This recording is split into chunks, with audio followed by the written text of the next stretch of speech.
नमस्कार मंडळी, स्वागत आहे आपल्या सर्वांचं मराठी यूट्यूब चॅनेलमध्ये। उद्या आहे भागवत एकादशी आणि उद्याच्या दिवशी तुळशीची 5 पाने या ठिकाणी जर तुम्ही ठेवलीत तर आयुष्यात कधीच कशाचीही कमतरता भासत नाही। आयुष्यातून गरिबी आणि दारिद्र्य हे दूर जाण्यासाठी मदत होत असते।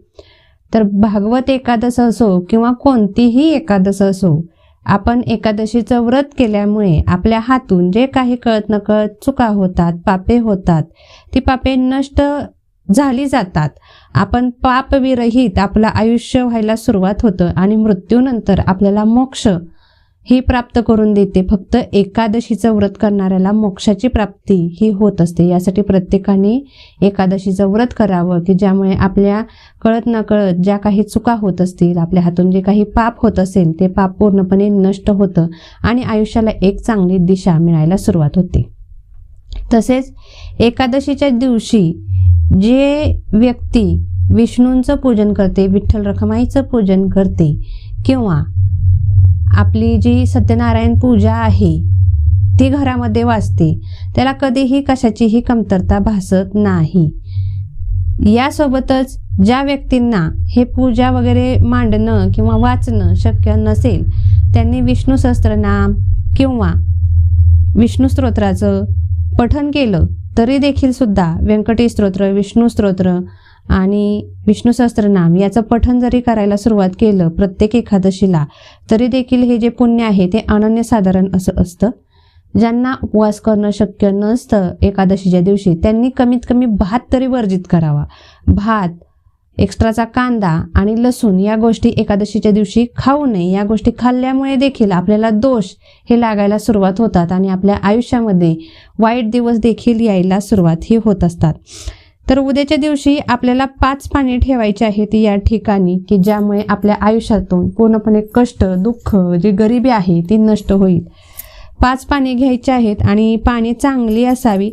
त्या पानांना म्हणजे जे पाने तुम्ही घ्याल त्याला जर मंजुळा असल्या तर अतिशय उत्तम, सोन्याहून पिवळं, थोडीशी मंजुळा असावी आणि नंतर मंजुळाच्या खाली बरोबर 5 पाने असावी। अशा आपल्याला एक काडी तुळशीची तोडून घ्यायची आहे। अगोदर तुळशीला नमस्कार करावा। तुळशीला एकादशीच्या दिवशी तोडू नये याच्यासाठी तुम्ही आज तोडू शकता। नमस्कार करायचा आहे, क्षमा याचना मागायची आहे आणि नंतर त्यांना विनंती करायची आहे तुळशी महाराणीला की मी तुमची जी पाने आहे ती विष्णूंच्या सेवेसाठी घेत आहे, याच्यासाठी कोणतेही दोष मला लागू नये आणि यासाठी आपल्याला क्षमा मागायची असते आणि नंतरच तुळशीला हात लावायचा असतो। मग अशा प्रकारे तुम्ही जर तुमच्या तुळशीला मंजिरी नसेल तर तुम्ही सुट्टी 5 पाने घेतलीत तरी देखील चालतील। आता ही 5च्या 5 पाने आपल्याला हातात घेऊन आपल्या देवघरासमोरच बसायचं आहे आसन टाकून। ज्यावेळी तुमची देवपूजा वगैरे होईल, उद्या सकाळ करा, संध्याकाळ करा, फक्त दुपारची वेळ टाळा।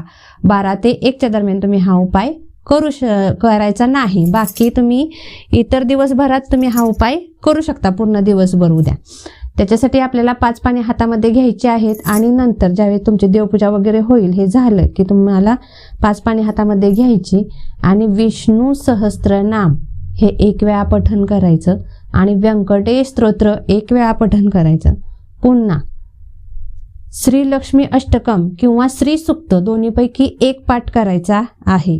हे झाल्यानंतर तुमच्या हातामध्ये जी तुळशीची पाने आहेत ती तुळशीची पाने जर तुमच्या घरामध्ये विठ्ठल आणि रखुमाईची मूर्ती असेल तर ही 5ही पाने जी आहेत ती त्यांना अर्पण करायची आहेत, सुट्टी घेतली असतील तर।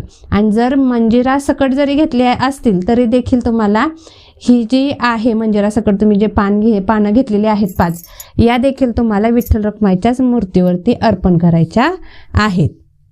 आता ज्यांच्या घरी विठ्ठल रखुमाईची मूर्ती नसेल त्यांनी काय करावं तर त्यांनी गोपाळ बाळकृष्णांना यातील 2 पाने अर्पण करायची आहेत, वाहायची आहेत आणि राहिलेली 3 पाने जी आहेत ती माता लक्ष्मीच्या चरणी ठेवायची आहेत आणि हा उपाय उद्याच करायचा आहे, हे देखील लक्षात ठेवा।